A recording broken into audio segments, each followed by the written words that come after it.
Sebuah karya terbaik dari Eza Mintarja, kelanjutan dari kisah Pelangi di Langit Singasari yang telah kami tayangkan sebelumnya.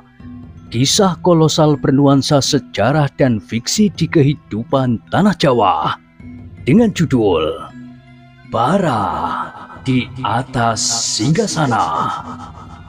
Pada kesempatan yang sangat baik ini, kita masuk pada bagian yang pertama dengan episode Putra Mahkota. Sahabat Permata TV yang tercinta, saat ini kita sampai pada seri yang ke-104. Selamat menikmati.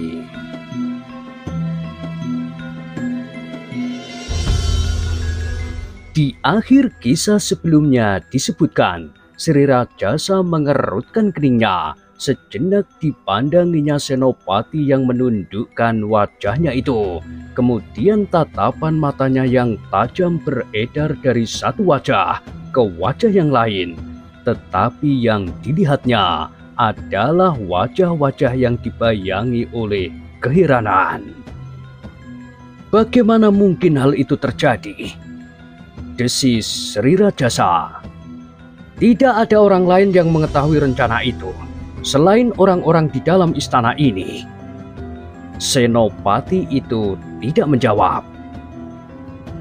Jika kata-katamu benar Senopati, maka itu akan berarti ada pengkhianatan di dalam ruangan ini di saat-saat kalian akan berangkat. Tidak ada sumber lain dari kita semuanya.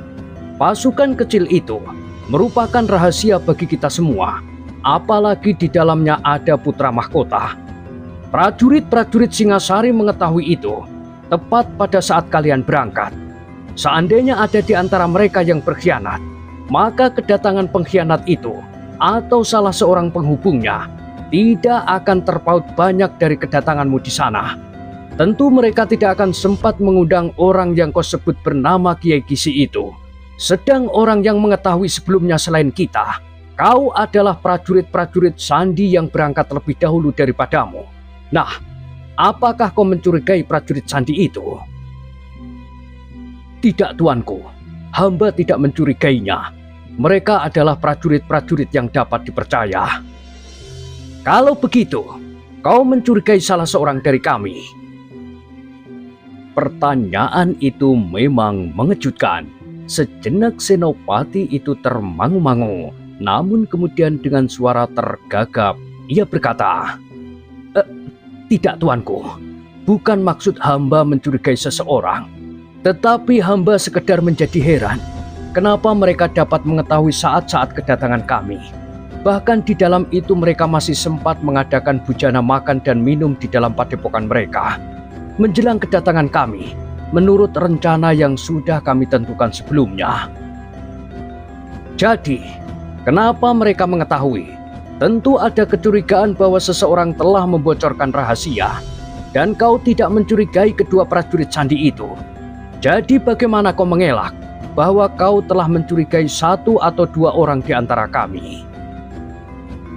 Tuanku, hamba percaya bahwa ada seseorang yang mempunyai panggeraito yang tajam, yang seakan-akan mengetahui apa yang akan terjadi.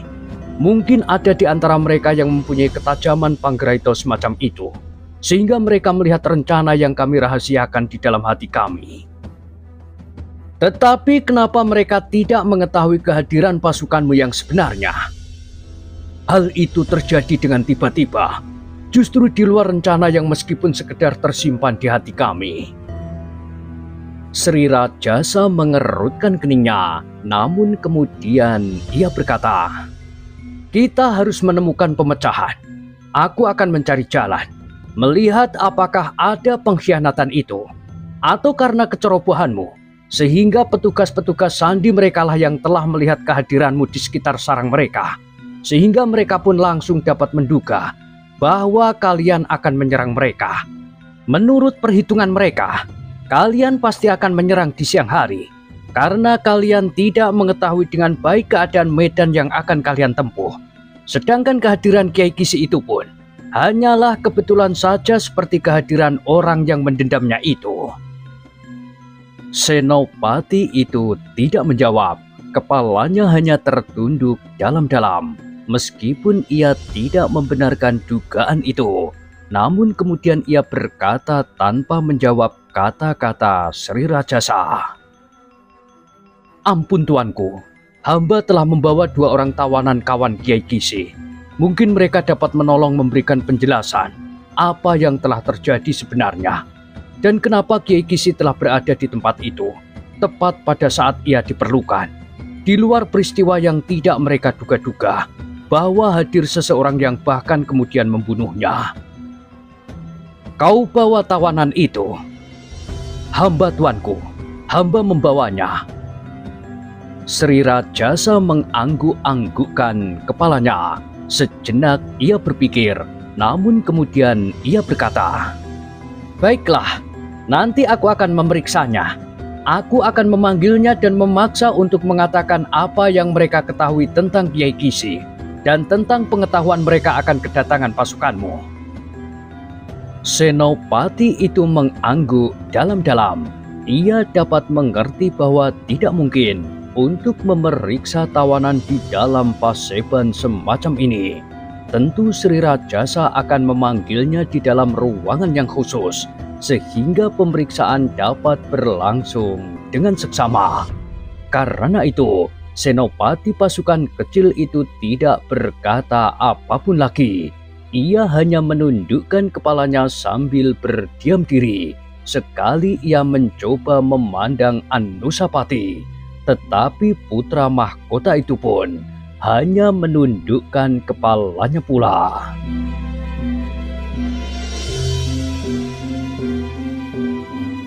Dalam pada itu, tiba-tiba saja tanpa diduganya, Sri Rajasa bertanya, "Apakah kau sudah bertanya sesuatu kepada kedua tawanan itu?"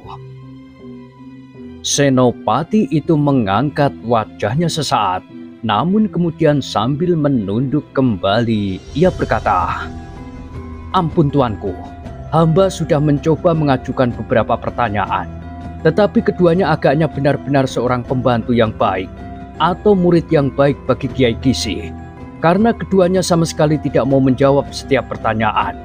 Hamba sama sekali tidak dapat memaksa mereka untuk berkata apapun juga, karena mereka masih akan hamba bawa menempuh perjalanan yang jauh." Sri Rajasa mengangguk-angguk, kemudian katanya, "Baiklah, aku sendirilah yang akan menanganinya. Kalau benar yang terjadi adalah suatu pengkhianatan, maka aku akan meneruskan pengkhianatan itu. Tetapi kalau yang terjadi adalah kesalahanmu, sehingga kehadiranmu sudah diketahui lebih dahulu oleh petugas-petugas sandi para perampok itu, maka kau akan mendapat hukuman. Karena di dalam pasukanmu terdapat putra mahkota. Sadar atau tidak sadar, kelengahan yang demikian dapat membahayakan jiwa putra mahkota."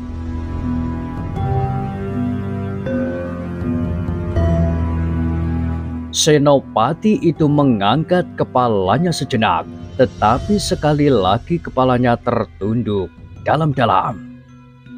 "Baiklah," berkata Sri Rajasa kemudian, "kalian berdua boleh meninggalkan paseban. Kami akan berbincang dengan para senopati tertinggi dan para pemimpin pemerintahan serta para panglima." Senopati bersama putra mahkota itu pun meninggalkan paseban. Ketika mereka berada di halaman, mereka berpandangan sejenak, tetapi kata-kata yang akan terucapkan seakan-akan tertelan kembali ke dalam kerongkongan. Anusapati sama sekali tidak mengerti kenapa ayahanda Sri Rajasa sama sekali tidak menyapanya, bertanya tentang sesuatu kepadanya atau apapun juga. Mungkin perhatian ayahanda tercekam pada pengkhianatan itu, berkata Anusapati di dalam hatinya. Keduanya pun kemudian berjalan kembali kepada pasukan mereka. Beberapa orang prajurit segera mengerumuni senopati itu dan bertanya hasil dari kehadirannya di paseban.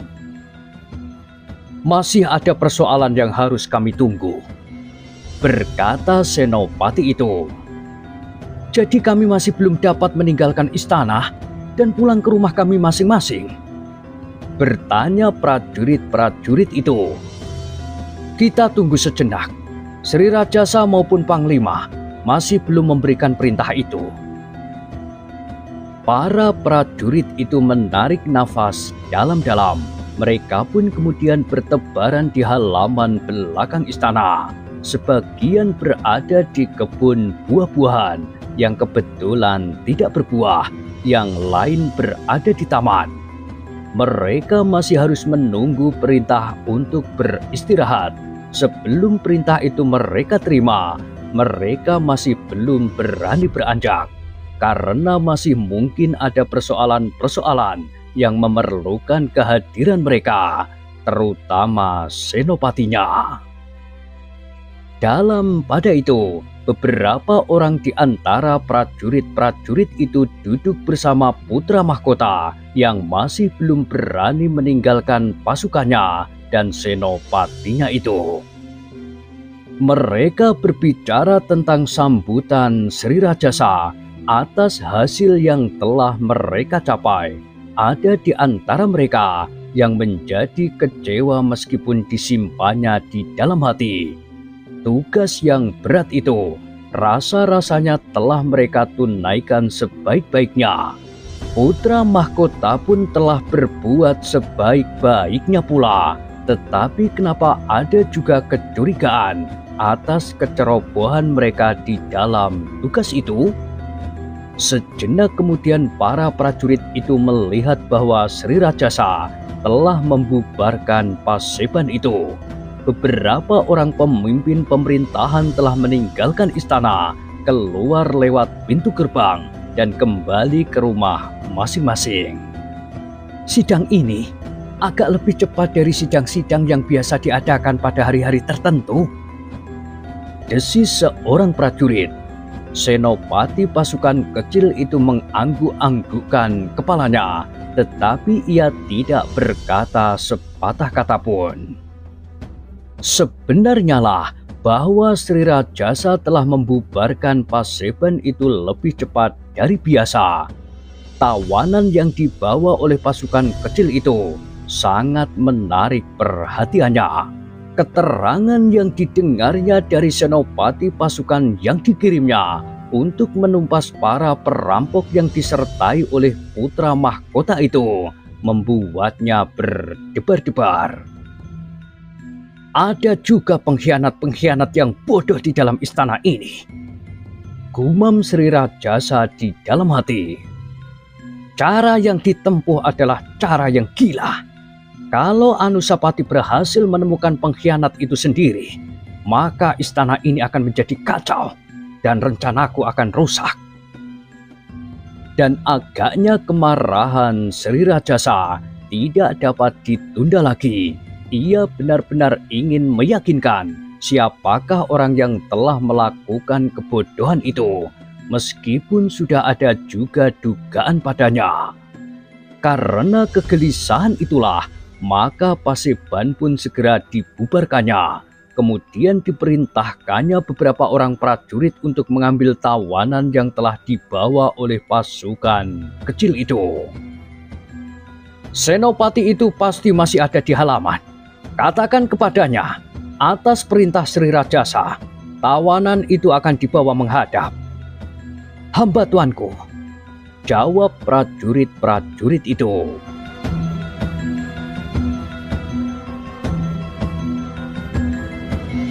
Dengan tergesa-gesa, prajurit-prajurit itu pun segera mencari pimpinan pasukan yang berhasil membawa 2 orang tawanan itu. Seperti perintah Sri Rajasa, maka dikatakannya bahwa kedua tawanan itu harus dibawa menghadap.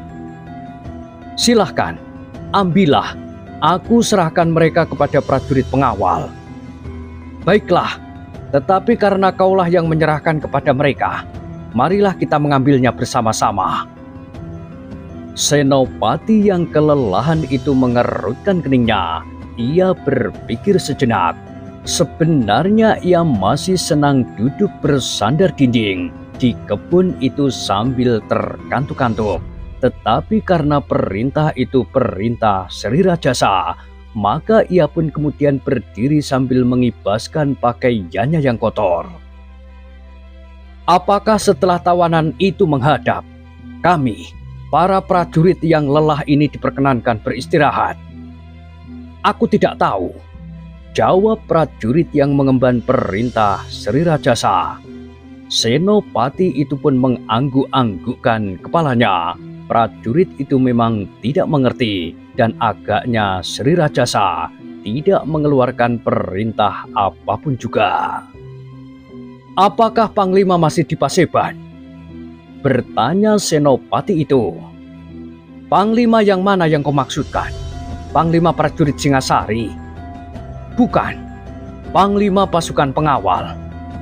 Panglimaku adalah Panglima prajurit Singasari itu. Tetapi panglimaku lain. Oh, jadi apakah para panglima masih berada bersama dengan Sri Rajasa? Tidak, Sri Rajasa hanya seorang diri. Senopati itu mengangguk-anggukkan kepalanya.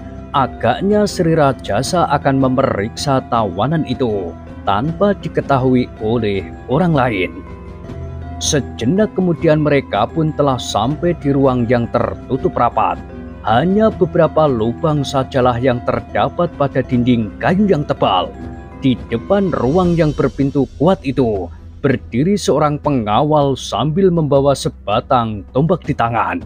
Sedang beberapa langkah daripadanya, di sebuah gardu kecil, terdapat dua orang yang sedang duduk terkantuk-kantuk. Memang kemungkinan untuk melepaskan diri terlampau kecil. Kedua tawanan yang masih terikat tangannya itu telah diikat pula dengan tonggak di dalam ruangan sempit itu, sehingga mereka tidak akan mendapat kesempatan berbuat apapun juga, karena keduanya dianggap sebagai tawanan yang penting. Setelah menyampaikan perintah Sri Rajasa, maka prajurit yang bertugas menjaga tawanan itu pun mengangguk-anggukkan kepalanya sambil berkata, "Ambillah, kedua tawanan itu membuat kami selalu berdebar-debar." Tetapi sudah tentu, setelah Sri Rajasa selesai memeriksa keduanya akan kami kembalikan ke tempat ini. Mudah-mudahan Sri Rajasa marah dan membunuh keduanya.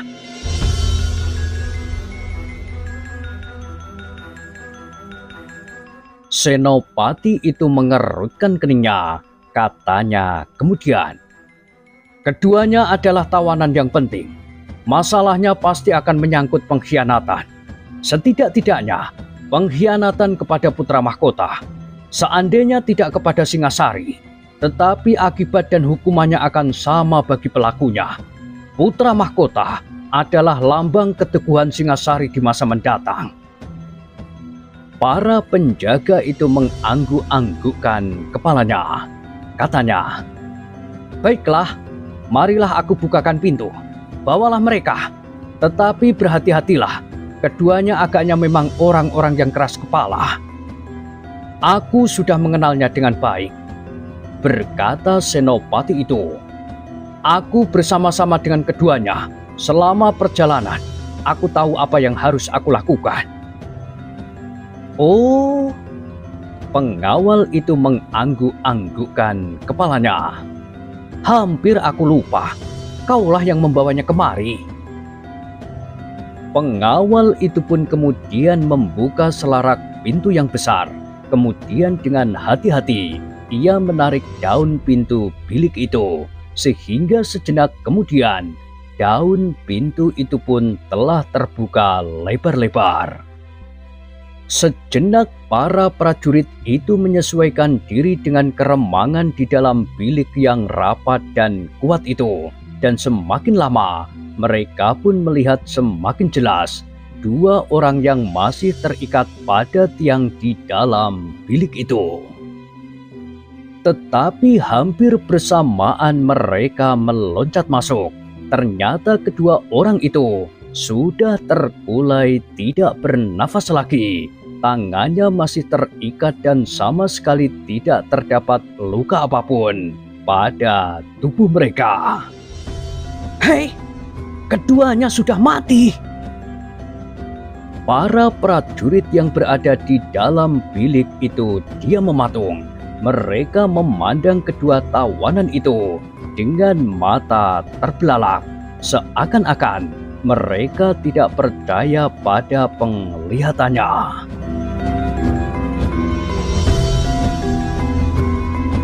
Apakah yang sebenarnya telah terjadi di sini? Desis Senopati itu. Kau apakan mereka berdua sehingga mereka telah mati di tiang? Kami tidak berbuat apa-apa. Pengawal itu menjadi tegang. Pertanyaan itu benar-benar tidak menyenangkan.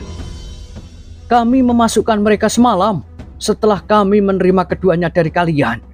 Begitu mereka terikat di dalam dan kemudian pintu tertutup, hanya sekali kami membukanya. Ketika kami memberi makan kepada mereka, kami membuka tangannya, tetapi kami mengikat kakinya. Setelah mereka makan, kami mengikatnya kembali. Apakah mereka makan seluruh bagian yang kalian berikan kepadanya? Tidak, justru sebagian dilemparkan kepada penjaga yang berdiri di muka pintu. Dan apakah penjaga itu marah dan memukul mereka? Tidak, itu akan membuatnya senang. Tetapi kami hanya mentertawakan mereka, dan ternyata merekalah yang marah. Apakah sisa makan mereka masih ada? Kau curiga bahwa kami meracunnya? Bukan kau, tetapi mungkin ada kesalahan di pihak yang lain. Pengawal itu menjadi tegang. Ternyata kecurigaan atas kematian kedua tawanan itu harus mereka tanggungkan. Dan ia memang tidak dapat mengelak apabila tanggung jawab atas kematian mereka itu dibebankan kepadanya dan kawan-kawannya. Karena itu, maka para pengawal itu mengumpat habis-habisan. Namun dengan demikian, mereka telah meneliti tempat itu sebaik-baiknya. Mungkin ada petunjuk yang dapat dipakainya sebagai pegangan untuk mempertanggungjawabkan peristiwa itu.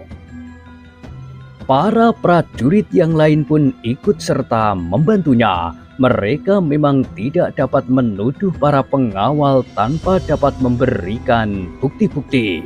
Tetapi sebaliknya, apabila para pengawal tidak dapat membuktikan kebersihan diri mereka, mereka pasti terlibat dalam kesulitan.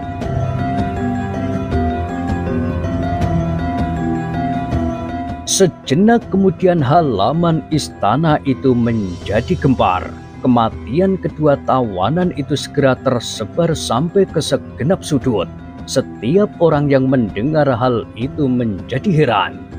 Belum pernah terjadi seorang tawanan, apalagi dua orang, mati bersama-sama di dalam bilik itu. Kita harus segera melaporkannya kepada Sri Rajasa, berkata prajurit pengawal yang mendapat tugas untuk mengambil tawanan itu. Marilah, kau ikut pula bersama kami, supaya tanggung jawab kami sedikit berkurang. Senopati itu pun tidak dapat ingkar. Ia ikut menyaksikan kematian kedua tawanan itu. Karena itu, maka ia pun sebaiknya ikut pula melaporkannya. Tetapi selagi keduanya akan meninggalkan tempat itu, seorang prajurit berkata, "Lihat, ada sesuatu yang mencurigakan. Bukalah pintu lebar-lebar." Setiap prajurit yang ada di tempat itu berpaling. Salah seorang dari mereka menyahut, "Pintu sudah terbuka sepenuhnya. Menepilah, jangan berdiri di pintu. Kami memerlukan cahaya untuk melihat gejala yang ada pada kedua orang ini." Senopati yang menangkap kedua tawanan itu mendekat. Ternyata di tubuh orang itu terdapat noda-noda yang berwarna kebiru-biruan. Semula noda-noda itu memang tidak jelas, tetapi semakin lama menjadi semakin biru kehitam-hitaman. Racun, desis Senopati itu. Keduanya mati kena racun. Kau tetap menuduh aku meracunnya? Bertanya pemimpin pengawal. Wajahnya menjadi semakin tegang. Aku tidak berhak menuduh siapapun juga, jawab Senopati itu. Tetapi aku hanya mengatakan bahwa ia mati karena racun. Itulah yang harus aku sampaikan kepada Sri Rajasa. Terserah kepada Sri Rajasa kesimpulan apakah yang akan diambilnya. Pengawal itu menggertakkan giginya. Katanya, apakah kau tidak dapat melaporkan hal-hal yang lain kecuali racun itu? Racun itu adalah penyebab dari kematiannya. Jadi apakah yang harus aku katakan selain racun? Mabuk, bunuh diri atau mati kedinginan? Pengawal itu tidak menjawab. Sambil menarik nafas dalam-dalam, ia bergeser mendekati mayat yang masih terikat. Sekali lagi ia mencoba mengamat-amati mayat itu baik-baik. Persoalannya pasti akan berkisar pada dirinya, dan itu adalah wajar sekali. Terkutuklah tugas yang membawa aku ke dalam kesulitan ini. Kalau aku tidak bertugas semalam, aku tidak akan terlibat dalam perkara yang mungkin dapat menjerat leher di tiang gantungan yang tinggi. Tiba-tiba saja bulu-bulu para pengawal itu meremang. Namun dengan demikian, mereka bekerja lebih teliti. Kini setiap orang yang tidak berkepentingan sekali disuruhnya keluar dan tidak diperbolehkannya berdiri di muka pintu, agar cahaya matahari dapat masuk sebanyak-banyaknya, meskipun tidak langsung. Diperiksanya kembali setiap bagian tubuh orang yang sudah meninggal terikat pada tiang itu. Sebelum menemukan sesuatu, aku tidak akan menghadap, katanya kepada diri sendiri. Karena itu, ketika Senopati itu mengajaknya sekali lagi, ia pun berkata, "Tunggu sebentar, aku harus menemukan sesuatu." Tuanku Sri Rajasa akan lebih senang menerima laporan ini dari kita daripada orang lain mendahulinya. Apalagi kita akan dapat memberikan keterangan sewajarnya, tidak ditambah dan tidak dikurangi. Pengawal itu tidak menjawab. Ia masih meneliti dengan seksama tubuh yang terkulai itu. Tiba-tiba saja wajahnya menegang, matanya terbelalak ketika ia melihat sesuatu di betis orang itu. "Kemarilah!" Ia memanggil Senopati yang membawa kedua tawanan itu. "Aku melihat sesuatu yang barangkali kita perlukan." "Apa?" "Kemarilah." Senopati itu pun segera mendekat sambil menunjuk ke betis orang yang meninggal.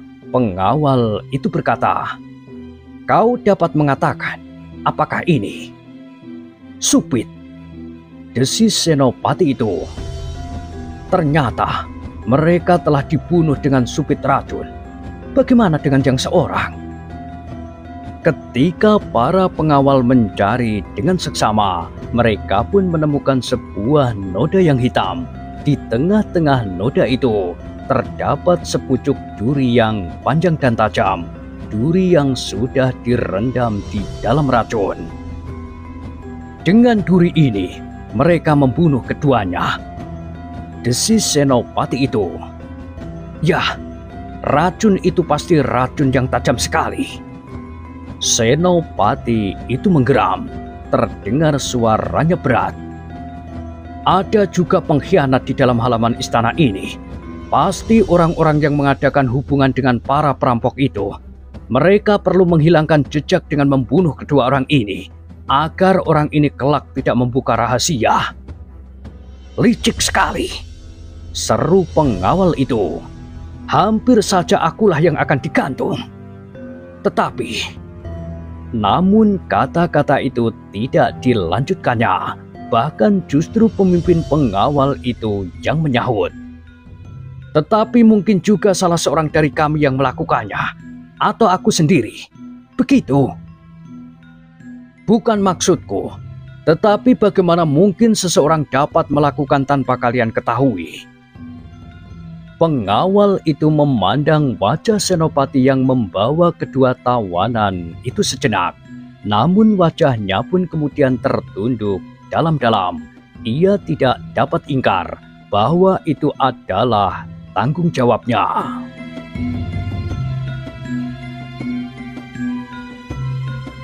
Dengan demikian maka telah terbayang di dalam rongga matanya kemarahan Sri Rajasa tanpa ampun. Bahkan mungkin ia akan dihukum mati karenanya. Tetapi bagaimanapun juga ia harus menghadap. Ia tidak dapat mengelak lagi ketika Senopati itu berkata, "Marilah, sekarang kita menghadap. Kita semuanya telah kehilangan. Aku telah membawa mereka dari jarak yang jauh. Tetapi ketika mereka telah berada di dalam bilik yang tertutup, mereka akhirnya hanya mati tanpa arti di sini." Pengawal itu hanya diam saja. Ia tidak dapat membantah, bahkan seandainya ada tuduhan atas diri mereka. Karena itu, maka mereka berdua pun segera pergi menghadap Sri Rajasa, diantar oleh prajurit yang mendapat perintah mengambil tawanan-tawanan itu. Beberapa orang prajurit memandang keduanya dengan dada yang berdebar-debar. Tetapi untuk menyampaikan hal yang pahit itu kepada Sri Rajasa, tidak seorang pun yang ingin mengikutinya. Bahkan prajurit yang diperintahkan oleh Sri Rajasa untuk mengambil para tawanan itu pun menjadi sangat kecut. Mereka sama sekali tidak mengerti tentang tawanan itu dan kenapa mereka mati terbunuh. Tetapi mau tidak mau, mereka akan mendengar Sri Rajasa marah, bukan buatan.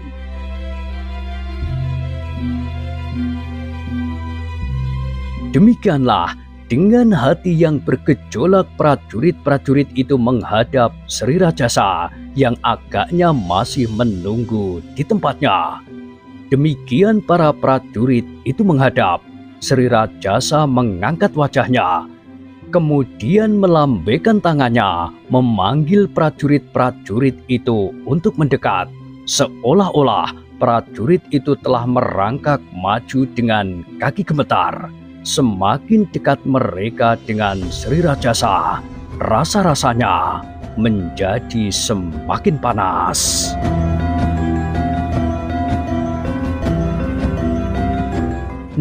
Nah, bagaimanakah kisah selanjutnya? Silahkan ikuti terus kisah Bara di Atas Singgasana pada kesempatan berikutnya. Sampai jumpa.